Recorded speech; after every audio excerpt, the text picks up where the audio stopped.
భారత పురాణాల్లో ఒక రహస్యం. ఎందుకు సరస్వతీదేవి సృష్టికర్త అయిన బ్రహ్మదేవుణ్ణు శపించింది? ఈ కథ చాలామందికి తెలియదు. బ్రహ్మదేవుడు ఒక మహాయజ్ఞం చెయ్యాలని నిర్ణయించాడు.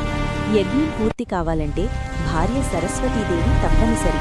కాని యజ్ఞ సమయం దగ్గర పడినా సరస్వతీదేవి రాలేదు. కాలం ఆగదు. యజ్ఞం నిలిచిపోతే సృష్టి క్రమమే దెబ్బతింటుంది. అప్పుడే దేవతల సూచనతో బ్రహ్ముడు గాయత్రీదేవిని వివాహం చేసుకుని యజ్ఞాన్ని ప్రారంభించాడు. ఆ క్షణంలోనే అక్కడికి చేరుకుంది సరస్వతీదేవి. తన స్థానంలో ఇంకొకరిని చూసి ఆమెకు తీవ్రమైన కోపం వచ్చింది.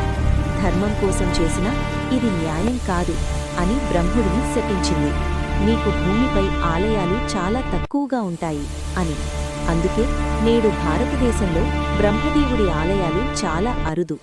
ధర్మం, సమయం, భావోద్వేగాలు ఈ మూడు మధ్య జరిగిన సంఘర్షణే ఈ శాపానికి కారణం. ఇదే బ్రహ్మశాపం వెనుక దాగిన నిజం. పురాణాలు కేవలం కథలు కాదు, జీవిత బోధలు.